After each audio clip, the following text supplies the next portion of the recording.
Welcome to our earnings. We are in London. In past earnings calls and over the course of 2 decades, we've been involved in many of the most important things that have affected Western society.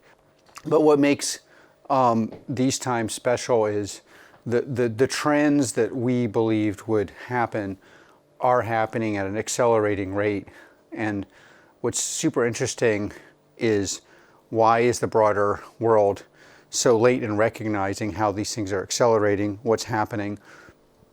What is the genesis of the escapism that our broader institutions, financial, cultural, legal, technical, why are they escaping to the metaverse or faculty lounge jargon, or political structures that are clearly not solving problems, where inputs and outputs are totally anti, if at all, correlated?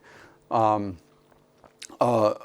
is it that we are unable to see the violence that is occurring as truly something that it will be part of our ongoing future and not as episodic? Why do we describe these things as uncertainty when they are certain and are happening?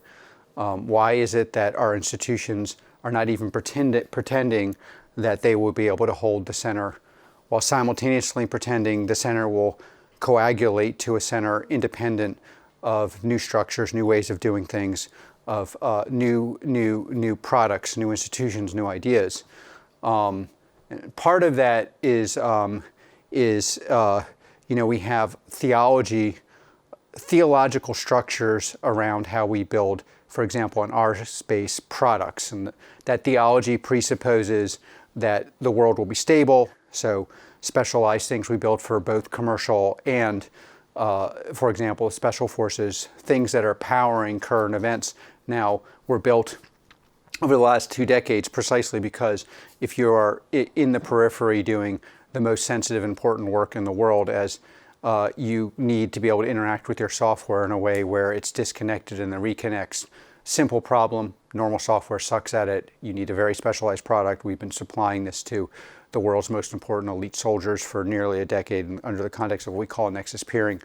You need an ability to interact with space where you solve certain problems involving compute and involving the reduction of data using colloquially defined AI tuned by Foundry, getting that to the soldier. You need to be able to, in the context of commercial entities, rebuild the supply chain because there's war. There's obviously going to be food shortages. There's disruptions. You can no longer get certain resources from countries. You have to get them from others overnight. The systems literally presuppose that will never happen, and therefore fall completely apart when it does happen. There is no plan for when it doesn't happen. This is why, even though we've been a completely focused product company that is only focused on building these products, and we have new products coming and not as focused on actually convincing people that we're right, they still sell.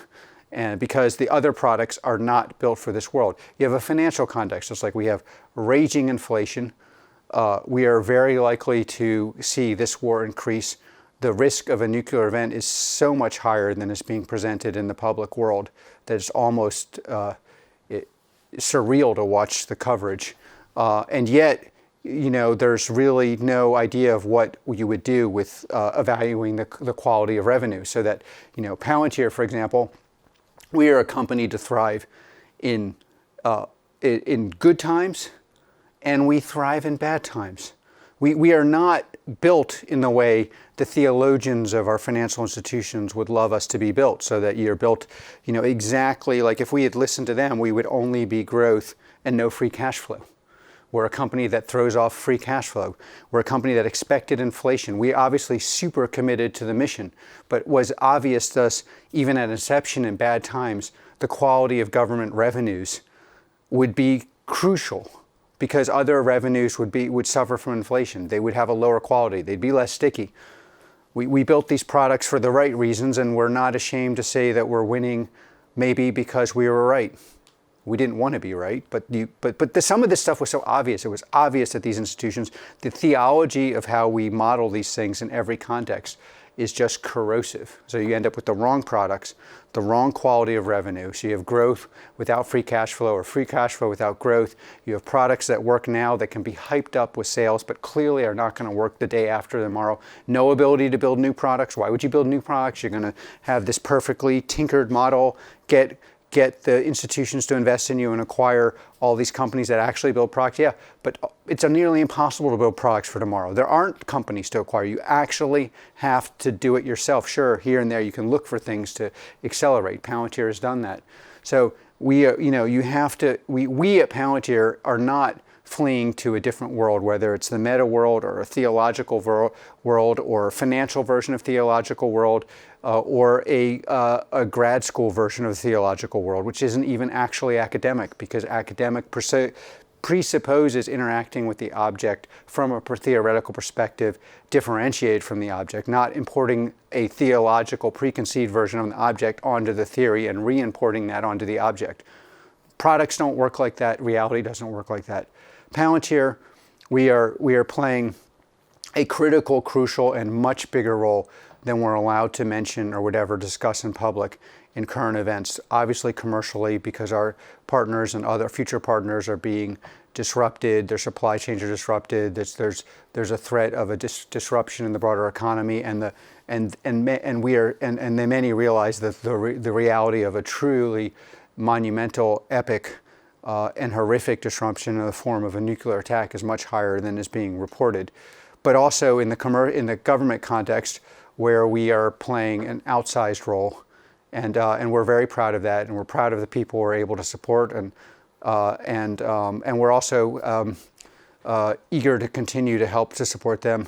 Must also say the people who've watching this, many of whom share our belief that the future is to be won by people who accept the reality of what it is and not what it ought to be, that you can only change the ought by accepting what is, that you've stuck with us and I hope will stick with us, and we are going to continue supplying the world's most important products to the most interesting, creative, and effectual people in the world, and continue to thrive as this hybrid company that is both bull and bear and comes into full stride in both environments, but in absolutely anomalous stride when times are rough and people are hiding. Palantir's products are on the absolute front line, and you see them in the news every day. And we would love someday to discuss exactly what we're doing, but we are playing a good role, and your support and buying into the world as it is enormously important to us. Thank you.